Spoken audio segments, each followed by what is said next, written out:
since he didn't know how much money he had, how many concubines he had, or how many men were in his army. Well, how does one become?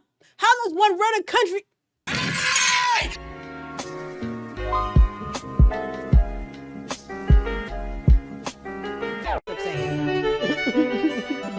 I don't know what this is. Hey kids, today I've got another character study for you all, a man known as Zhang Zongchang. In 1881, he was born into poverty in the Shandong region of China. His father was a head shaver, not a barber mind you. If a head shaver's a barber, then a ditch digger's an architect. He also moonlit as an alcoholic. His mom, meanwhile, was a literal practicing witch and exorcist, already a recipe for success. Zhang joined a group of roving bandits at age 20, as one does, right around the Xinhai Revolution, where the Qing dynasty was overthrown and the Republic of China was established. But in 1916, the kidneys of the nation's widely disliked monarchist leader done shat the bed, causing a power vacuum that ultimately led to what is known as the Warlord era of the Republic. During this time, different regions of China were constantly shifting hands between a collection of separate military groups, all of whom were ruthless both to each other and to the people they ruled over. And through charisma, favors to the right people, and a keen sense of military pragmatism, our humble highwaymen soon came to be one of these warlords. Now, Zhang was quite skilled as a leader of war. After the Russian Civil War, he recruited thousands.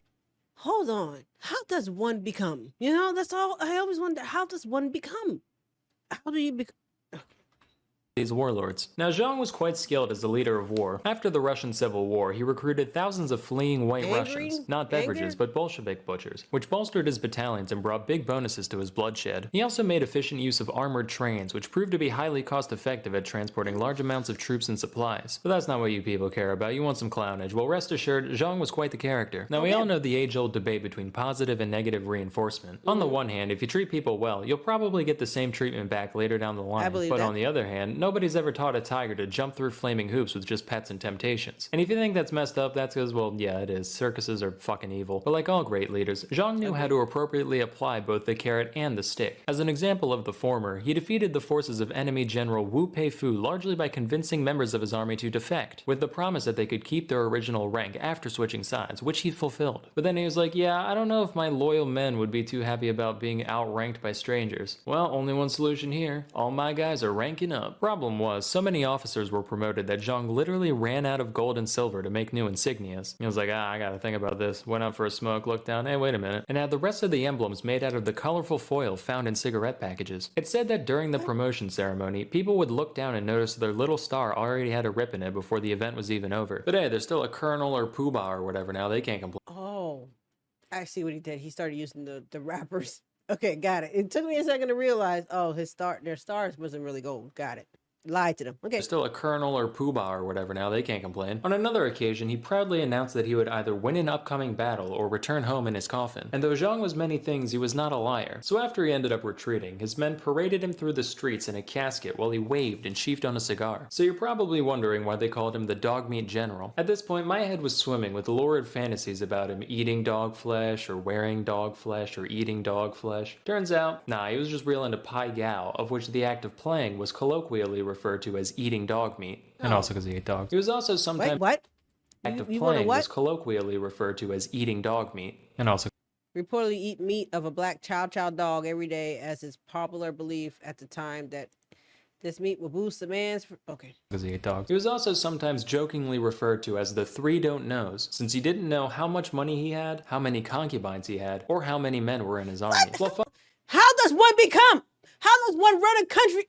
Funny, there was some truth to the nickname, which did sometimes cause issues. Some were minor. For one, he had a lot of trouble remembering the names of the 30 to 50 women of all nationalities in his harem, but he got around this by just assigning them numbers. Number 4 is real flexible, 27 makes a killer quiche, watch out for 14, she's a biter, and so forth. Other times, things got a little more dire. Later in his career, Zhang became the military governor of the province of Shandong, and while the warlord life suited him, domestic affairs were another story. Rampant human rights violations aside, the whole thing was just way poorly managed. Was notorious for his hobbies of splitting the skulls of prisoners with his sword, or for hanging somebody hanging things from telephone poles.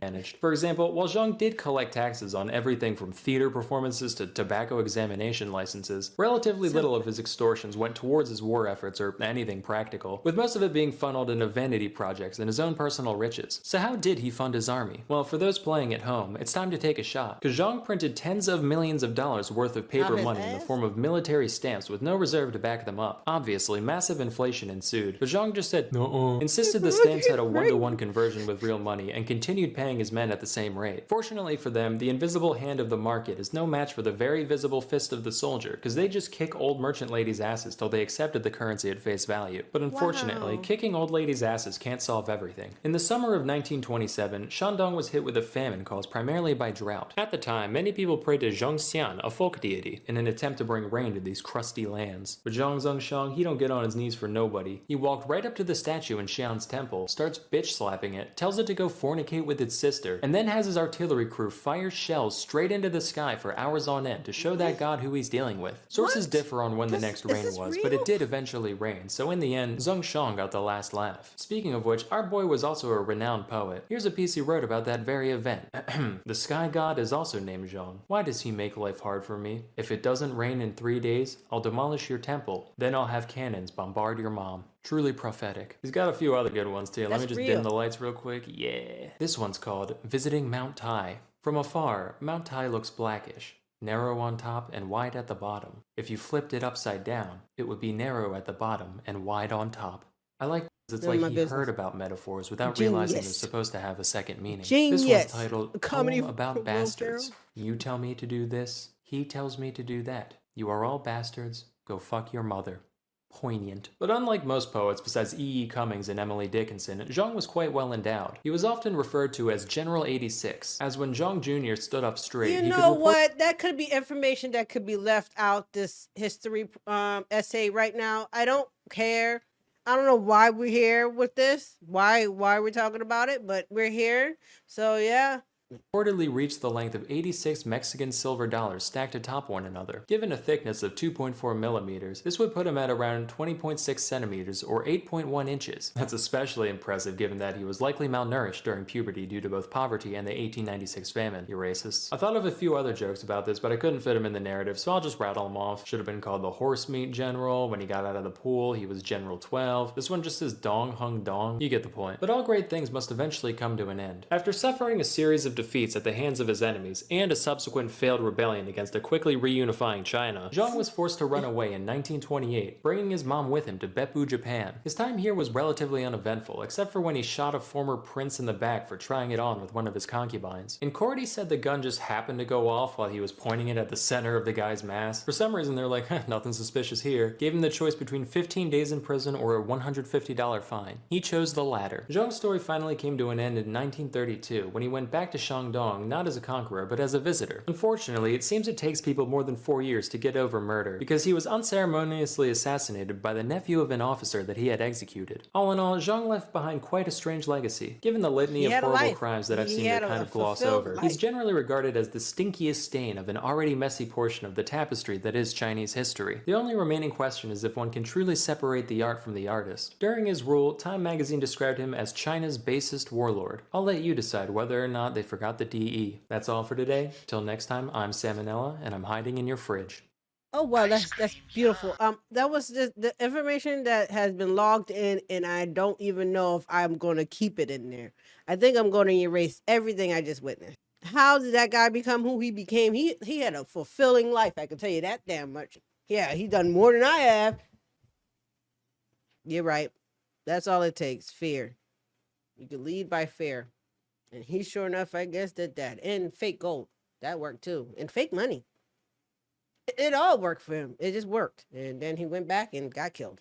Eventually, what goes around comes around. Eventually, I guess. Yeah. Okay, but there we have it, y'all.